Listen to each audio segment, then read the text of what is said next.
So how do you take your Birkenstocks from this to this? Wow, what a difference! In this video, I'll give you my 5 steps on how to revive your old Birkenstocks. Coming up.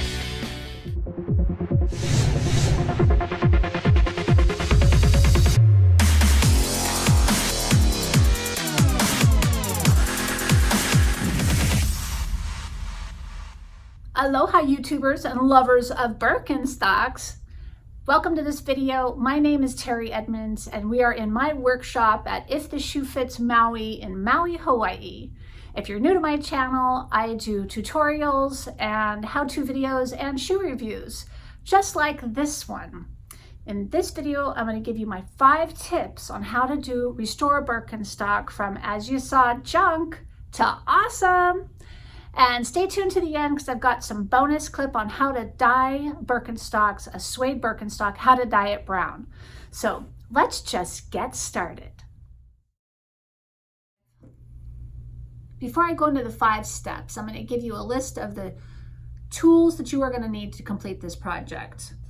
A pair of brand new Birkenstock cork insoles, and you can buy these online, about $30 I saw on Birkenstock.com. You can also check my website. I'll have them listed there.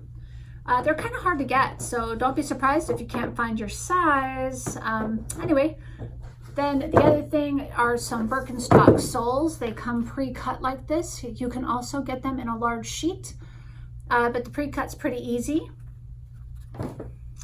We're also going to need some glue, of course, my volcano glue pot.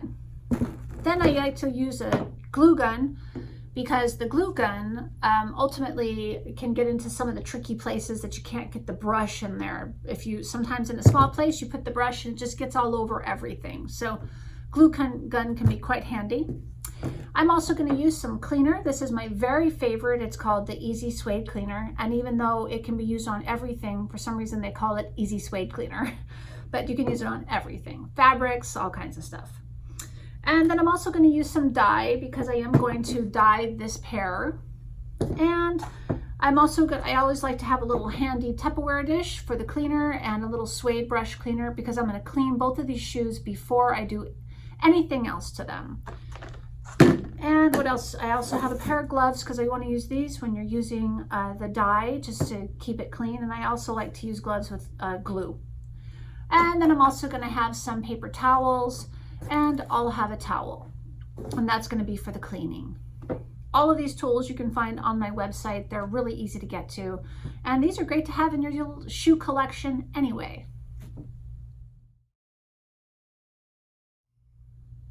Step number 1, clean the shoes. I'm actually going to do this while it's still on this footbed because it makes it easier for me to handle this upper. I like to keep a little Tupperware dish. And this is my very favorite cleaner to use here is the Easy Suede Cleaner. Shake it up so you get those little fibers in there. They help remove mold. I'll put a little bit more in there. Oh. And this is a nice suede brush. It really helps get things clean.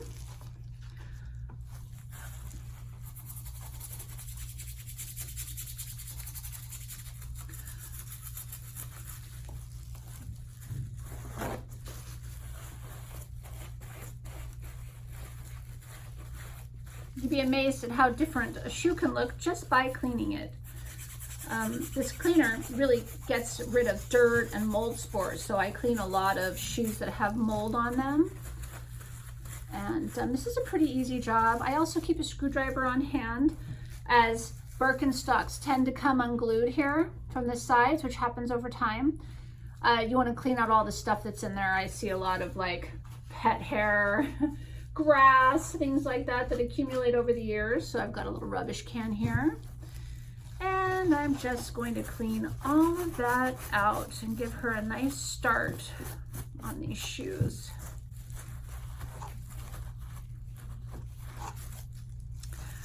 And I'm only worrying about the upper because we're going to completely replace the bottoms. Step 2, disassemble. I have a video that says how to disassemble Birkenstocks, and that's a really good one for the hard to disassemble shoes. Some Birkenstocks are lovely because the glue's just dry. And so they'll just peel off like this one will, which is really nice. So I take my screwdriver and I just want to get in here and tug away at it. I'm lucky because this one's fairly easy to take off. Most Birkenstocks are so glued on there, and somebody's already stuck their own glue on there. But see how easy that is. And Birkenstock soles have these little marks on the bottom of Birkenstocks where most of their stuff goes. I want to make sure, just in case this is a special pattern, I'm going to mark where the original lines are so that I can put it back together and fit her just right. Step number 3, glue the upper to the footbed. I made my lines on the old footbed as to where these straps are going to go. So I'm just using those as a reference. I'm lining up the bottoms of these heels and seeing where my marks are, and I can tell that's the right spot, and I'm going to use this as my measurement for this side, and it is right there. So we're going to make a mark there. There we go. And let's see here, I'll do this side as well.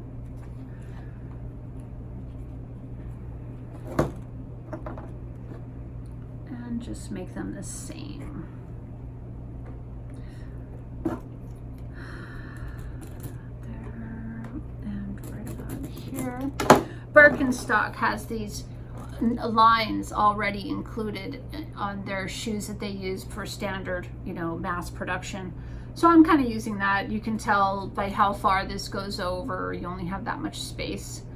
And now what I'm going to go ahead and do, you can see on the inside of this strapping where the old glue was. So I've got my contact cement, and I have a video how to glue most shoes. Some of you have seen it already. And I'm going to go ahead and just glue over these lines like that.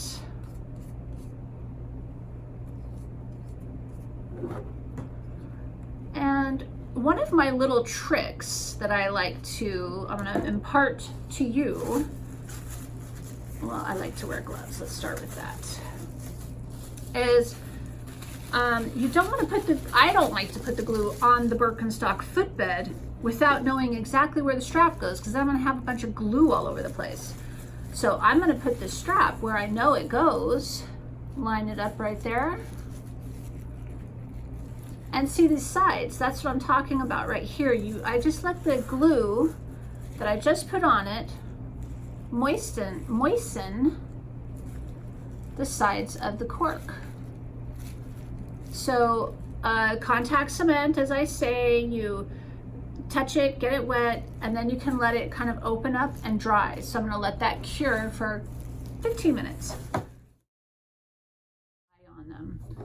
And we'll go ahead and do the sandal now. I had the lines already marked on there. It's pretty awesome. And again, I'm pressing the sides. Remember, I had that glue on the sides. Very nice. Oh yeah, everything's sticking together. I mean, wow, that looks so much better. Oh my gosh. Step number 4 in my silly glove hand. We are going to glue and assemble the soles and this midsole. So this is pretty easy. I am going to make sure to get a little bit of glue underneath this toe piece so that it sticks and gives the gal a bit more hold. And again, I have a video of how to glue Birkenstocks. I like to go out to the side and down. That gives you this like hashtag kind of weave of glue that gives you better hold. And I'm going to do this. I want to be sure to get along the edges of these straps because these straps are pretty tall. They're thick. So when you try to put the sole on, you don't want big gaping areas around the sole. Oh, yeah, very nice. She's gonna love that. All right, so the blue one's gonna get the black sole. I liked the blue has a bit of black in it, believe it or not, if you look up close. So rather than brown, I'm gonna go ahead and do this black sole.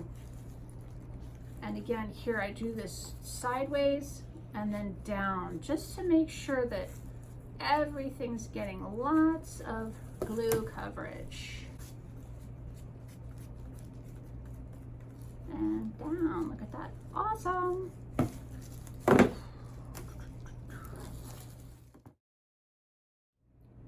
We are now assembling our shoes. So here's our sandal, and we're going to do the black sole on this. So I like to hammer down all the edges, get them nice and close to the footbed. And I'm gonna go ahead, I like to line up the straight line with the straight line on the Birkenstock. And that way I know I have plenty of room. So I'm just fitting it right on there. Squeeze it all together. Fantastic. And hammer that sole on.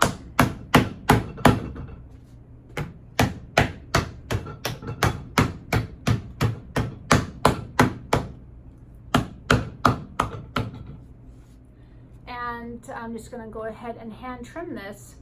And I really want to get this as close as possible anyway, because I don't like to get the sander up right next to my nice strapping and stuff. So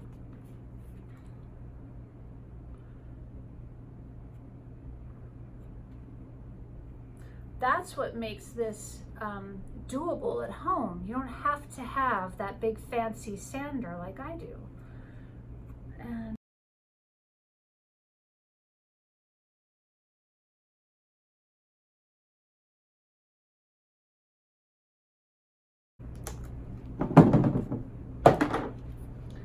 so, done, right?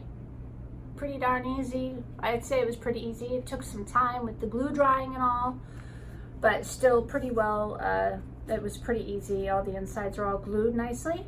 I'm gonna go ahead and finish all of these up and show you what they look like when I'm done. All right, we made it to the end.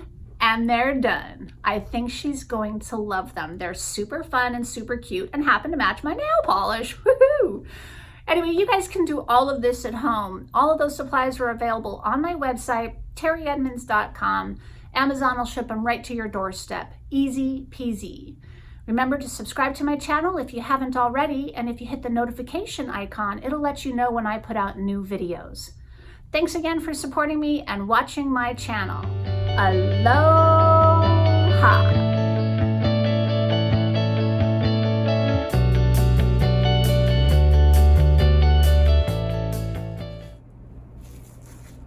Okay, thanks for hanging around for the bonus footage. This is going to be me dyeing this Birkenstock, and I'm using the Angelus leather finish, which I really love. And this is brown. I'm going as dark as the darkest stain on here. And it's a brown suede dye. This is different than the regular dye. So suede dye. And I'm gonna use my dauber to do the big areas. And it's so much easier to do this when the sole is off. That way you just get the leather. And it just drinks it right up. Do the other side.